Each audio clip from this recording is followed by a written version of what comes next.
ఈనాటి ధ్యానం కొరకు యెషయా గ్రంథం 40వ అధ్యాయం 31వ వచనాన్ని మీ ముందుకు తీసుకొని రావాలని ఆశపడుతున్నాను. యెషయా గ్రంథం 40వ అధ్యాయం 31వ వచనం. యెహోవా కొరకు ఎదురు చూసువారు నూతన బలము పొందుదురు. వారు పక్షిరాజుల వలె రెక్కలు చాపి పైకెగురుదురు. అలయక పరిగెత్తుదురు, సొమ్మసిల్లక నడచిపోదురు. యెహోవా కొరకు ఎదురు చూసువారు, యెహోవా కొరకు ఎదురు చూసువారు నూతన బలము పొందుతారు. ఆమేన్. వారు సొమ్మసిల్లక నడిచిపోతారు, అలయక పరిగెత్తుతారు, రెక్కలు చాపి పైకెగురుతారు. నీ ఆధ్యాత్మిక వ్యక్తిగత దైనందిన జీవితంలో ఏదో ఒక శ్రమ రాక మానదు. విపత్తు సంభవించకుండా ఉండదు. ఆయనున్న ధోనిలోనే, ఆయనున్న ధోని మీద పెద్ద తుఫాను వచ్చింది.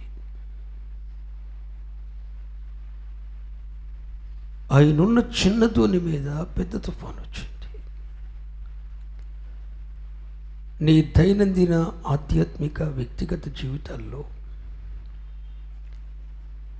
కొన్నిసార్లు శ్రమ కలుగుతుంది, ఇబ్బంది కలుగుతుంది, బాధ కలుగుతుంది, ప్రతికూల పరిస్థితులు ఏర్పడతాయి. నీ ఇంటి మీద భక్తిహీనుని జీవితంలో ఎలాంటి శ్రమలు వచ్చాయో, భక్తిహీనుని జీవితంలో ఎలాంటి శ్రమలు వచ్చాయో, భక్తిహీనుని ఇంటి మీద ఏ వాన కురిసిందో, ఏ వరద వచ్చిందో, ఏ గాలి విసిరి కొట్టిందో, బుద్ధిమంతుడవు దేవుని వాక్యానుసారంగా నడుస్తున్న నీ జీవితంలో కూడా అలాంటి ప్రకంపనాలే రావచ్చు. ఆ బుద్ధి లేని వాడింటి మీద ఏ వాన కురిసిందో అదే వాన, ఆ బుద్ధి లేని వాడి ఇంటి మీద ఏ వరద వచ్చిందో అదే వరద, ఆ బుద్ధి లేని వాడు ఇసుక మీద కట్టిన వాడింటి మీద ఏ గాలి విసిరి కొట్టిందో అదే గాలి నీ ఇంటి మీద, నా ఇంటి మీద కూడా విసిరి కొట్టే అవకాశం ఉంది. దానికి కారణం ఏంటంటే విరోధంగా పనిచేస్తున్న ఆత్మలు కొన్ని ఉన్నాయి. అంటే శ్రమ రాక తప్పదు. లోకములో మీకు శ్రమ కలుగుతుందని ప్రభువు చెప్పారు. ఇబ్బంది ఏర్పడుతుంది, కష్టం వస్తుంది, ప్రతికూల పరిస్థితులు వస్తాయి.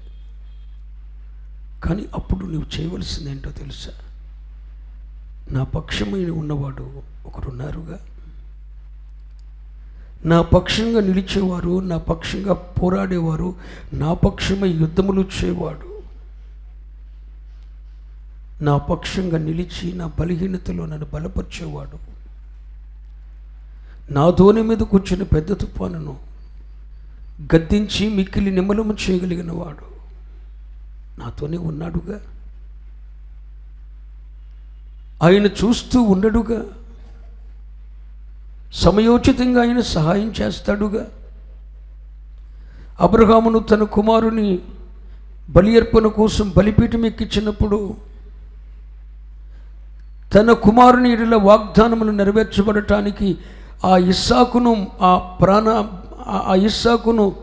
ఆ బలి అర్పణ నుండి తప్పించటానికి మొరియా పర్వతం మీద ఇస్సాకునకు ప్రతిగా పొదలు తగులుకొని ఉన్న పొట్టేలును సమకూర్చలేదా? సమయోచితంగా సహాయం చేయలేదా? ఏది బలి అర్పణకు ఏది అవసరమో ఆ పొట్టేలును ఆయన సమకూర్చలేదా? అది కూడా సమయోచితంగా సమకూర్చలేదు. అట్టి దేవుడు నాకున్నాడుగా, అట్టి దేవుడు నాతో ఉన్నాడుగా అన్న ఒక నిరీక్షణ తప్పక ఆయన రక్షిస్తాడు. ఈ శ్రమలో నన్ను విడిచిపెట్టాడు, ఈ నిస్సహాయితలో నన్ను వదిలేయాడు. తప్పక ఆయన నన్ను ఈ మహాజలరాశుల్లో నుండి తన చేయి పట్టుకుని, నా చేయి పట్టుకొని నన్ను బయటకు తీసుకుని వస్తాడు. ఈ మునిగిపోతున్న పరిస్థితిలో నుండి నా చేయి పట్టుకొని పైకి లేపుతాడు, నా పతనవస్థ నుండి ఉద్ధరిస్తాడు. అట్టి దేవుడు నాకు కలడు అన్న ఒక విశ్వాసంతో, ఆయన తప్పక సహాయము చేయగలవాడు, సహాయము చేయువాడు అన్న నిరీక్షణతో ఆయన కొరకు ఎవరు ఎదురు చూస్తారు? ఆయన కొరకు ఎదురు చూచుట అంటే నువ్వు కోరుకుంటున్నదేదో ఇంకా నీకు అందలేదు, నీకు అవసరమైనది ఏదో అది నీ ముందు ప్రత్యక్షం కాలేదు, నీ సమస్యను తీర్చగలిగినదేదో నీ ఎదుటికి ఇంకా రాలేదు, నీ సమస్యలను తీర్చగలిగిన సహాయం ఇంకా నీ ఎదుటికి రాలేదు. నీ ఎదుట లేని దాన్ని, నీకు అవసరమైన దానిని, ప్రతికూల పరిస్థితులను సొంతమనుపగలిగిన దాన్ని తప్పక దేవుడు సహాయం చేస్తాడన్న ఉద్దేశంతో ఆయన కొరకు ఎదురు చూసేవారు, యెహోవా కొరకు ఎదురు చూసేవారు తప్పక ఆయన సహాయం చేస్తాడు, విడిపిస్తాడు, లేవనెత్తుతాడు, ఉద్ధరిస్తాడు. మరలా నన్ను పోగొట్టుకున్న అనుభవాలన్నిటిలో ఉండి రెస్టోరేషన్ తిరిగి సమకూరుస్తాడు, పోగొట్టుకున్నదంతా తిరిగి సమకూర్చుకునేటట్టు చేస్తాడు. తప్పకుండా నాకు సహాయం అందుతుంది. నా దేవుడు నన్ను చేయి విడిచిపెట్టడని ఆ ప్రభువు నీ విషయమై చేయు కార్యము కొరకు, ఇంకా చేయలేదు, ఆయన చేయబోవు కార్యము కొరకు, నీ నిస్సహాయతలో ఆయన చేయబోవు కార్యము కొరకు, ఆయన కొరకు ఎవరు కనిపెట్టుకుంటారో, ఎవరు ఆయన కొరకు ఎదురు చూస్తారు, నిరీక్షణతో ఆయన సహాయం కొరకు ఎదురు చూస్తారు. దీన్నే పౌలపుస్తుడు అంటాడు, తేరి చూస్తారో అంటాడు. అంటే శరీరం అంతా కళ్ళు పెట్టుకొని ఆయన కొరకు ఎవరు తేరి చూస్తారో. ఇంకొక దిక్కు లేదు మాకు, నీవే మా దిక్కు. గొప్ప సైన్యం యెహోషాపాతు మీదకి దండెత్తి వచ్చినప్పుడు యెహోషాపాతు ఏమని ప్రార్థన చేశాడు? ఈ గొప్ప సైన్యంతో యుద్ధం చేయటానికి మాకు శక్తి సాలదు, నీవే మా దిక్కు. ఇంకొక దిక్కుంటే ఆ వైపు చూస్తాం, మాకు ఇంకొక దిక్కు లేదు, నీవే మా దిక్కు అంటూ యెహోషాపాతు దేవుని వైపు చూశాడు. ఆయన సహాయం చేసే వరకు, ఆయన ప్రక్కనే ఉండి శత్రువు మీద గాండ్రించే వరకు, శత్రువు తమకు తామే పొడుచుకుని అంతమైపోయే వరకు దేవుని సహాయం కొరకు యెహోషాపాతు ఎదురు చూస్తూనే ఉన్నాడు. ఒక మహారాజు అయ్యుండి, చక్రవర్తి అయ్యుండి, ఐశ్వర్య ఘనతలు మెండుగా కలిగిన వాడయ్యుండి, నీవే మా దిక్కయ్యా అంటూ దేవుని సహాయం కొరకు ఎదురు చూసిన భక్తులు ఎంతమంది పరిశుద్ధ గ్రంథములో మనకు కనపడరు? మరి నీ నిస్సహాయతలో, నీ అసమర్థతలో, లేకపోతే నీ ఓడిపోయిన అనుభవాల్లో, నువ్వు పతనమైన అనుభవాల్లో నువ్వు దేని కొరకు ఎదురు చూస్తున్నావు? ఎవరి కొరకు నువ్వు ఎదురు చూస్తున్నావు? యెహోవా కొరకు ఎదురు చూసేవారు నూతన బలం పొందుతారు. ఎదురు చూచుట అంటే ఒక మాట మీకు అర్థమయ్యేటట్టు చెప్తాను. మరొక మాట, మీకా గ్రంథం 7వ అధ్యాయం, మీకా గ్రంథం 7వ అధ్యాయం 6-7 వచనాలు. కుమారుడు తండ్రిని నిర్లక్ష్యపెడుచున్నాడు, కుమార్తె తల్లి మీదకి, కోడలు అత్త మీదకి లేస్తున్నారు, ఎవరింటి వారే వారికి విరోధులవుతున్నారు. అయినను యెహోవా కొరకు నేను ఎదురు చూసేదను, నా రక్షణకర్తయగు నా దేవుని కొరకు నేను కనిపెట్టి ఉందును. నా దేవుడు నా ప్రార్థన ఆలకించును. ఈ కడవరి దినముల్లో పరిస్థితి ఇలాగే ఉంది కదూ. ఎవరింటి వారు వారికి శత్రువులు అవుతున్నారు. ఇక్కడ మీకా ప్రవక్త అంటాడు, కుమారుడేమో తండ్రి మీద లేస్తున్నాడట, కుమార్తె ఏమో తల్లి మీద లేస్తుందట,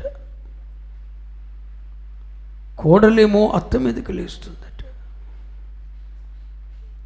ఎంత దారుణమైన పరిస్థితులు. ఏ ఇంట్లో సమాధానం ఉంది? ఎవరి మనసులో సమాధానం ఉంది? లేదు. ఎవరింటి వారు వారికే శత్రువులైపోయారు. కానీ ఇక్కడ ప్రవక్త మీకా అంటాడు, ఇలాంటి పరిస్థితి నా జీవితంలో వచ్చింది, నా కుటుంబం విచ్ఛిన్నమైపోయే పరిస్థితి ఏర్పడింది. మీకా ప్రవక్త చెప్తున్నాడు, అయినను నేను యెహోవా కొరకు ఎదురు చూస్తాను, నా రక్షణకర్తయగు నా దేవుని కొరకు నేను కనిపెట్టుకుని ఉంటాను. ఆయన నా ప్రార్థన ఆలకిస్తాడు. మన ఇంట్లో పరిస్థితులు తారుమారైనప్పుడు, నీ పరిస్థితులు తలక్రిందులైనప్పుడు, మరి నీవెవరి కొరకు ఎదురు చూస్తున్నావు? ఇక్కడ మీకా ప్రవక్త చెప్తున్న మాట మీకు అర్థమైందని నేను అనుకుంటున్నా. ఎవరింట్లో సమాధానం లేదు. ప్రతి ఇంట్లో కూడా ఏదో ఒక సమస్య. ఎవరింటి వారు వారికే శత్రువులైపోతున్నారు. కుటుంబాలు విచ్ఛిన్నమైపోతున్న రోజుల్లో మనం ఉన్నాం. కుటుంబాలు విచ్ఛిన్నమైపోతున్నాయి. తండ్రి కుమారుడు తండ్రి మీద లేస్తున్నాడు, కూతురు తల్లి మీద లేస్తుంది, కోడలు అత్త మీదకి లేస్తుంది. పరిస్థితులు తలక్రిందులైపోతున్నాయి. ఎవరింటి వారు వారికి శత్రువులు అయిపోతున్న రోజుల్లో మనం ఉన్నాం. కుటుంబాలు విచ్ఛిన్నమైపోతున్నాయి. ఒకప్పుడున్న ఐక్యత, అన్యోన్యత, ప్రేమానురాగాలు ఈరోజు కుటుంబ వ్యవస్థలో కనబడటం లేదు. ఇలాంటి పరిస్థితుల్లో నీ కుటుంబ పరిస్థితులు విచ్ఛిన్నమవుతున్నాయా? నీ కుటుంబ పరిస్థితులు దారుణంగా మార్చబడ్డాయా? నీ ఇంటి మీదే వాన కురిసి వరద వచ్చి గాలి విసిరి కొట్టి కూల్చటానికి ప్రయత్నం చేస్తుందా? దేవుని కొరకు ఎదురు చూడగలుగుతున్నావా? మరి దేని కొరకైనా నువ్వు ఎదురు చూస్తున్నావా? మీకా ప్రవక్త అంటాడు, నా కుటుంబం విచ్ఛిన్నమైపోయే పరిస్థితి ఏర్పడింది, అయినను నేను యెహోవా కొరకు ఎదురు చూస్తున్నాను. ఎందుకు ఎదురు చూస్తున్నానంటే, ఆయన నా రక్షణకర్త, ఆయన నన్ను విమోచించువాడు, నన్ను విడిపించువాడు, ఈ పరిస్థితి నుండి రక్షించువాడు, విడిపించువాడు, విమోచించువాడు. ఆయన నా రక్షణకర్త, నన్ను స్వస్థపరచువాడు, నాకు ధైర్యం ఇచ్చేవాడు, నన్ను బలపరచువాడు, నన్ను ఉద్ధరించువాడు. ఆయన రక్షణకర్త. అందుకే నేను ఆయన కొరకు ఎదురు చూస్తున్నాను. ఆయన తప్పక నా ప్రార్థన. ఇలాంటి నిరీక్షణ ప్రతి విశ్వాసికి కావాలండి. ఎవరి కోసమో దేనికోసమో ఎదురు చూస్తే మోసపోతావు. ఎవరి కోసమో ఎదురు చూసి ఎవరో వస్తారు, ఏదో చేస్తారు, ఉద్ధరిస్తారు, పడతారు, నన్ను పైకి లేపుతారని అనుకోవటం వద్దండి. నువ్వు ఆత్మీయుడవైతే, నువ్వు ఆత్మీయురాలవైతే, దేవుని వాక్యపు సరిహద్దుల్లో నీ జీవితాన్ని కట్టుకుంటున్న వ్యక్తివైతే, దేవుని వాక్యపు కొలకర్ర చేత నీ ఆత్మీయ జీవితాన్ని నువ్వు కట్టుకుంటుంటే, ఆ ఎదుగుదలకు, ఆత్మీయ ఎదుగుదలలో నువ్వు ఎదుగుతున్న వ్యక్తివైతే, చిన్న విషయమైనా పెద్ద విషయమైనా ఏ విషయమైనా, ఎలాంటి పరిస్థితి అయినా, నీ కుటుంబంలో ఎలాంటి పరిస్థితులు దాపరించినా, నీ జీవితంలో ఎలాంటి ఉప్పెనలు కలిగిన, ఎలాంటి అలలు ఎగిసిపడి నీ ధోనిని ముంచడానికి ప్రయత్నం చేసిన, ఎలాంటి పెద్ద తుఫాను నీ జీవిత ధోని మీద కొట్టి నిన్ను అంతమొందించాలని ప్రయత్నం చేసిన, రక్షణకర్తయగు దేవుడు అంటే విడిపించు దేవుడు, రక్షించు దేవుడు, స్వస్థపరచు దేవుడు, బలపరచు దేవుడు, ధైర్యమిచ్చు దేవుడు ఒకడున్నారు. ఆయన కొరకు ఎదురు చూడాలి. మీకా ప్రవక్త అదే చెప్తున్నాడు, నేను ఆయన కొరకు ఎదురు చూస్తున్నాను, తప్పక ఆయన నా ప్రార్థన. ఇదండి క్రైస్తవ విశ్వాసం.